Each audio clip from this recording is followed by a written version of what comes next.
नमस्कार, आदाब, जय भीम, सत श्री अकाल।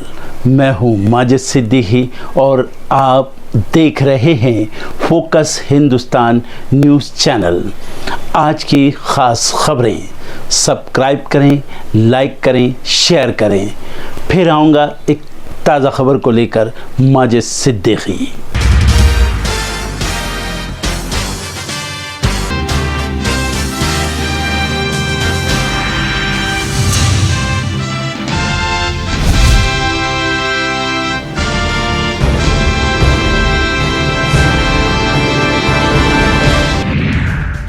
तीसरे चरण के चुनावी रण के लिए यूपी के मैदान में उतरेंगे पीएम मोदी। आज कानपुर में करेंगे जनसभा और भव्य रोड शो। तीसरे चरण के रण के आखिरी 2 दिन बाकी चुनाव प्रचार प्रसार में पार्टियों ने झोंकी ताकत। जेपी नड्डा 4 मई को सरगुजा में चुनावी प्रचार को देंगे धार। बीजेपी प्रत्याशी के समर्थन में करेंगे जनसभा। आज चक्रधरपुर में सीएम चंपाई सोरेन की सभा। चंपाई सोरेन जनता को करेंगे संबोधित। जोबा मांझी ने तेज किया चुनाव प्रचार। लोकसभा चुनाव के लिए बूथ एजेंट बनाने में जुटी कांग्रेस। उत्तर प्रदेश में राष्ट्रीय महासचिव लेंगे बैठक। कार्यकर्ताओं को देंगे जीत का मंत्र। आज शिमला दौरे पर आएंगी राष्ट्रपति द्रौपदी मुर्मू। कैचमेंट एरिया को फ्री का करेंगी दौरा। राष्ट्रपति से मिलने वालों का होगा कोविड टेस्ट। आज झारखंड के दौरे पर आएंगी वित्त मंत्री Nirmala Sitharaman. Jharkhand chamber of commerce द्वारा आयोजित एक कार्यक्रम में करेंगी शिरकत। उत्तराखंड में जंगल की आग बेकाबू, घरों के आंगन तक पहुंच रहे गुलदार। सीएम आज करेंगे समीक्षा बैठक। बढ़ गया सीबीएसई बोर्ड की सेकेंडरी के नतीजों का इंतजार। परिणाम 20 मई के बाद होंगे घोषित। दिल्ली में गर्मी से राहत, आज से मौसम ले सकता है करवट। राजधानी में हो सकती है हल्की बारिश। ईरान ने जहाज समेत पकड़े गए 17 भारतीयों को रिहा किया। मालवाहक चालक दल में शामिल थे 25 लोग। गजा में एक और इजरायली बंधक की मौत। तेल अवीव में लोगों का फूटा गुस्सा, मारे गए फिलिस्तीनियों की संख्या 35,000 पार। एआई से संचालित युद्धक विमान ने भरी उड़ान। अब एआई तकनीक से दुश्मनों का खात्मा करेगा अमेरिका। 100 रुपए के नोट पर भारतीय क्षेत्रों वाला नक्शा छापेगा नेपाल। प्रचंड सरकार की कैबिनेट बैठक में लिया गया फैसला। अमेरिका में फिलिस्तीनी समर्थक आंदोलन का दमन जारी। 40 शिक्षण संस्थानों से 2300 से अधिक छात्र छात्रा गिरफ्तार। यस बैंक में अमेरिकी कंपनी ने बेच दी अपनी हिस्सेदारी। केवल 2% के लिए मिले 14 अरब से ज्यादा रुपए। व्हाट्सएप का गलत उपयोग किया तो होगी कार्रवाई। मेटा ने 79 लाख से अधिक अकाउंट्स पर लगाया प्रतिबंध। 4 धाम यात्रा आरंभ होने से पहले ही सक्रिय हुए साइबर ठग। एसटीएफ ने 19 फर्जी वेबसाइट कराई बंद। यात्रियों के लिए जरूरी खबर, आज करीब 58 ट्रेनें रहेंगी रद्द। कई गाड़ियों का बदला गया रूट। नहीं थम रहा किसानों का आक्रोश। एमएसपी की मांग को लेकर किसान आंदोलन। आज 46 ट्रेनें रद्द, कई ट्रेनों के रूट डाइवर्ट।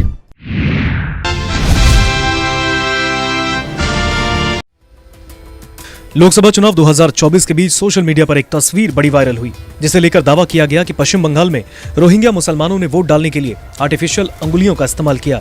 अलग अलग सोशल मीडिया प्लेटफॉर्म्स पर इस फोटो को लेकर यूजर्स ने दावे किए कि इन आर्टिफिशियल अंगुलियों की मदद से वहां पर एक ही व्यक्ति ने कई बार वोट डाले। सोशल मीडिया पर एक यूजर ने फेसबुक पर एक तस्वीर पोस्ट की जिसमें प्लास्टिक की कुछ आर्टिफिशियल अंगुलियां नजर आईं।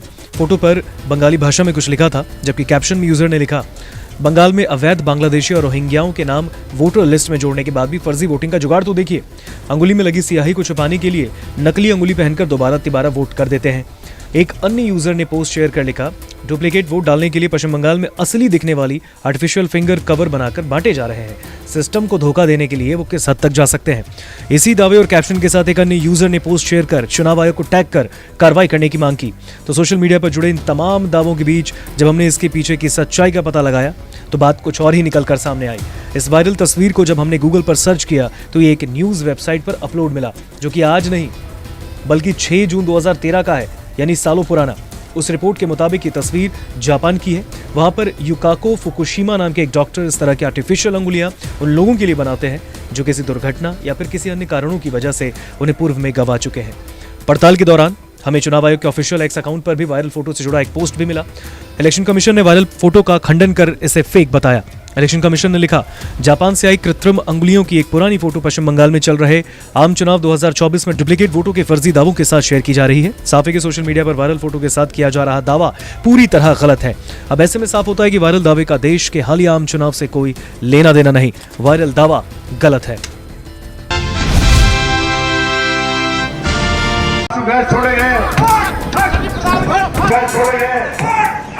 उत्तर प्रदेश के आगरा में एक जनसभा को संबोधित कर रहे स्वामी प्रसाद मौर्य पर एक युवक ने जूता फेंक दिया। वीडियो में देखा जा सकता है कि पीछे से उठकर आए युवक ने उनके ऊपर जूता फेंक दिया। हालांकि जूता मौर्य को नहीं लगा। पुलिस ने युवक को हिरासत में ले लिया है। स्वामी प्रसाद मौर्य पर जूता फेंकने वाले युवक को मंच पर मौजूदा लोगों ने पकड़ लिया और पुलिस के सामने ही जमकर पीटा। मौर्य डौकी थाना क्षेत्र में राष्ट्रीय शोषित पार्टी के उम्मीदवार के पक्ष में जनसभा को संबोधित कर रहे थे। बता दें कि सपा से अलग होने के बाद उन्होंने राष्ट्रीय शोषित पार्टी बना ली थी, जिसके अध्यक्ष वे खुद हैं। खैर, अगर वीडियो की बात करें तो जब युवक ने जूता फेंका तो वो मौर्य के पास मोबाइल स्टैंड पर जाकर लगा। लोगों ने तुरंत उस व्यक्ति को पकड़ और पुलिस को सौंपने से पहले उसकी जमकर पिटाई की। घटना का वीडियो सोशल मीडिया पर काफी वायरल हो रहा है। वीडियो में देखा जा सकता है कि मौर्य मंच पर भाषण दे रहे हैं और तभी एक शख्स अचानक उठा और अपना जूता निकालकर मौर्य की तरफ फेंका। हालांकि जूता मौर्य को लगा नहीं। एक्चुअली इसमें पैंतीखेड़ा एक गांव है, वहाँ पे सती मंदिर है। उसमें उनका एक प्रोग्राम था जिसमें धर्मेंद्र धाकरे नाम के एक व्यक्ति ने उनके ऊपर जूता फेंका है। उसको गिरफ्तार कर लिया गया है, कानूनी कार्रवाई की जा रही है। मालूम पड़ता है कि संगठन के लोग हैं। इसकी जांच कर रहे हैं, जैसे ही पता लगेगा बता दिया जाएगा। सुप्रीम कोर्ट में शुक्रवार को दिल्ली के मुख्यमंत्री अरविंद केजरीवाल की याचिका पर सुनवाई हुई। केजरीवाल ने ईडी की गिरफ्तारी और रिमांड को चुनौती दी है। इस दौरान केजरीवाल के वकील अभिषेक मनु सिंघवी ने कहा कि 16 मार्च तक दिल्ली के सीएम आरोपी नहीं थे।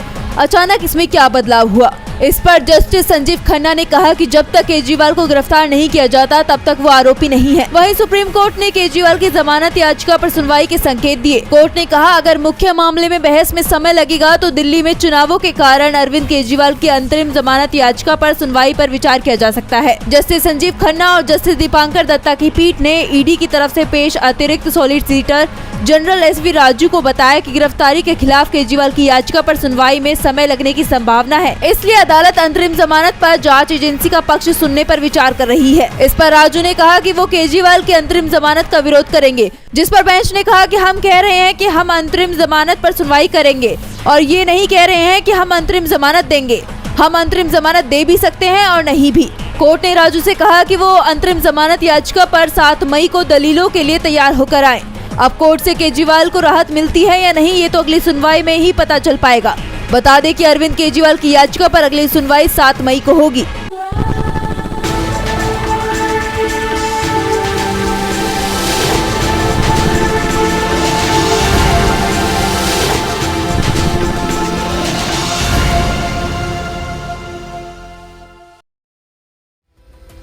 शादी हुई हो या नहीं, सहमति से बने यौन संबंधों को गलत नहीं बताया जा सकता। ये अहम टिप्पणी दिल्ली हाईकोर्ट की ओर से की गई। दरअसल एक महिला ने एक शादीशुदा शख्स पर शादी का झूठा झांसा देकर बलात्कार करने का आरोप लगाया था। इसी मामले में सुनवाई हो रही थी। हाईकोर्ट ने आरोपी की जमानत मंजूर करते हुए महत्वपूर्ण बातें कही। मीडिया रिपोर्ट के अनुसार कोर्ट ने कहा, ये स्पष्ट है कि महिला शिकायत दर्ज करने से पहले काफी समय से आरोपी से मिलती जुलती रहती थी और इस तथ्य को जानने के बाद भी कि आवेदक एक विवाहित व्यक्ति है, उसके साथ अपने रिश्ते को जारी रखना चाहती थी। अदालत की ओर से एक आदेश में कहा गया, हालांकि सामाजिक मानदंड ये तय करते हैं कि यौन संबंध आदर्श रूप से विवाह के दायरे में ही होने चाहिए, लेकिन अगर दो वयस्कों के बीच सहमति से यौन गतिविधि होती है, भले ही उनकी वैवाहिक स्थिति कुछ भी हो, तो इसे कोई गलत काम नहीं कहा जा सकता। अदालत ने अपने आदेश में कहा, इस मामले में एफआईआर पहले कथित घटना के लगभग 15 महीने बाद दर्ज की गई थी और शिकायतकर्ता ने ऐसा कोई प्रमाण नहीं दिया है कि उसे मजबूर किया गया हो। कथित अपराध जघन्य प्रकृति का है, लेकिन आरोपी को जेल में रखने का उद्देश्य सजा देना नहीं, बल्कि मुकदमे के दौरान उसकी उपस्थिति सुनिश्चित करना है। आरोपी के परिवार में उसकी पत्नी और 2 नाबालिग बच्चे हैं। वो मार्च 2023 से हिरासत में है। ऐसी स्थिति में उसे जेल में रखने से कोई उद्देश्य पूरा नहीं होगा। आदेश सुनाते हुए कोर्ट ने कहा, यौन दुर्व्यवहार और जबरदस्ती के झूठे आरोप न केवल आरोपी की प्रतिष्ठा को धूमिल करते हैं बल्कि वास्तविक मामलों की विश्वसनीयता को भी कम करते हैं और इसलिए प्रत्येक मामले में आरोपी के खिलाफ प्रथम दृष्टया आरोपों के मूल्यांकन में सावधानी बरतना जरूरी है, खासकर जब सहमति और इरादे के मुद्दे विवादास्पद हों। जेडीएस सांसद प्रज्वल रेवन्ना लगातार फंसते हुए नजर आ रहे हैं, तो वहीं अब बेटे की जांच की आंच में प्रज्वल के माता पिता भी घिरते नजर आ रहे हैं। यौन उत्पीड़न के केस में फरार चल रहे प्रज्वल के खिलाफ गुरुवार को एक पीड़िता ने शिकायत दर्ज करवाई थी, जिसके बाद मामले की जांच कर रही एसआईटी ने इस मामले में और धाराएं जोड़ ली है। तो वहीं गुरुवार को ही मजिस्ट्रेट के समक्ष इस पीड़िता का बयान 164 सीआरपीसी के तहत दर्ज करवा लिया गया। ताजा शिकायत मैसूर के केआर नगर इलाके से दर्ज हुई है, जिसमें एक व्यक्ति ने अपनी मां के गुमशुदा होने की शिकायत लिखवाई है और इसके लिए एसडी रेवन्ना और उनकी पत्नी भवानी को जिम्मेदार ठहराया है। फिलहाल पुलिस ने मामले की जांच शुरू कर दी है। फिलहाल इस मामले में प्रमुख आरोपी और हासन से सांसद प्रज्वल रेवन्ना पर अभी भी गिरफ्तारी की तलवार लटक रही है। विदेश में बैठे प्रज्वल के खिलाफ एसआईटी ने लुकआउट नोटिस भी जारी कर दिया है। सूत्रों के मुताबिक प्रज्वल के दादा और पूर्व प्रधानमंत्री एसडी देवेगौड़ा ने इस पूरे प्रकरण पर कानूनी सलाह ली है। हालांकि एसडी देवेगौड़ा ने इस विषय पर अभी तक कुछ भी नहीं कहा है। बता दें कि एसआईटी से जांच में शामिल होने का नोटिस मिलने के बाद गुरुवार को एसडी रेवन्ना ने गिरफ्तारी से बचने के लिए अग्रिम जमानत की याचिका भी दाखिल की थी। वहीं यौन उत्पीड़न के आरोपों में घिरे प्रज्वल के चलते अब बीजेपी की मुसीबतें लगातार बढ़ती ही जा रही है। पहले तो विपक्षी रेवन्ना के मामले में बीजेपी से सवाल कर रही थी, लेकिन जैसे जैसे जांच आगे बढ़ती जा रही है वैसे वैसे जनता भी अब बीजेपी से रेवन्ना के मामले में चुप्पी साधने पर सवाल पूछ रही है, जिसका असर आने वाले चुनाव परिणाम में देखने को मिलने वाला है।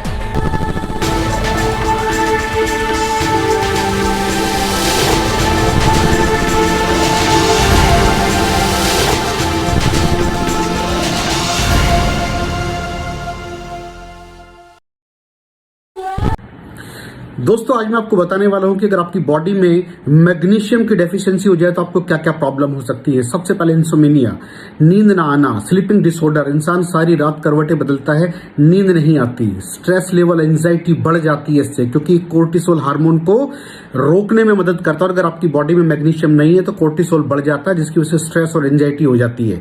मूड स्विंग्स, इंसान को पता नहीं चलता उसके मूड स्विंग्स होते हैं, थोड़ी थोड़ी देर में गुस्सा आना, थोड़ी थोड़ी देर में चिड़चिड़ापन होना, क्योंकि ये सेरोटोनिन हार्मोन को बढ़ने में मदद करता है। अगर आपकी बॉडी में less magnesium is equal to less serotonin, और सेरोटोनिन हैप्पीनेस का हार्मोन है। अलावा इसके ये फटीग को भी कम करता था। अगर आपकी बॉडी में मिनरल डेफिशिएट है, अगर आपकी बॉडी में मैग्नीशियम नहीं है तो आपको थकावट बहुत जल्दी फील होगी, जरा सा काम करती है आपकी बॉडी थक जाएगी।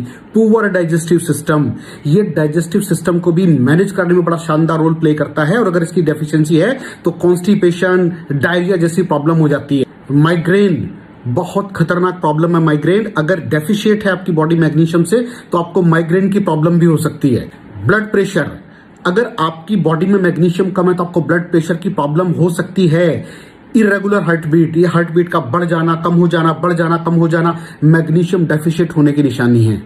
ऑस्टियोपोरोसिस, बोन हेल्थ वीक हो जाती है, क्योंकि आपकी बॉडी का 60% जो मैग्नीशियम है वो आपकी बोन्स के अंदर होता है। अगर आप बाहर से मैग्नीशियम नहीं ले रहे हैं तो आपकी बॉडी जो है वो हड्डियों में से लेना शुरू कर देती है, जिसकी वजह से ऑस्टियोपोरोसिस की प्रॉब्लम भी हो सकती है, आपकी हड्डियां कमजोर हो जाती हैं। और मसल क्रैम्पिंग, मसल क्रैम्प, नस पे नस का चढ़ जाना, मसल्स पे अकड़ जाना, बिल्कुल चलना मुश्किल हो जाता है, तो मसल क्रैम्पिंग भी तभी होती है जब आपकी बॉडी में मैग्नीशियम की डेफिशिएंसी हो। और दोस्त, हमारे यहाँ 90% से ज्यादा लोग मैग्नीशियम डेफिशिएंसी के शिकार हैं। कहां से मिलेगा मैग्नीशियम, कितनी मात्रा में लें, किस क्वालिटी का लें, तो उसका जवाब है वेस्टीज प्राइम CMD। इसके अंदर आपको भरपूर मात्रा में मैग्नीशियम मिलेगा, आपकी सारी प्रॉब्लम सॉल्व हो जाएगी। Thank you so much. दर्शकों, देख लिया आपने हमारे वीडियो को, हमें खुशी होगी कि आपने हमारे न्यूज़ को लाइक किया और दूसरों को शेयर किया।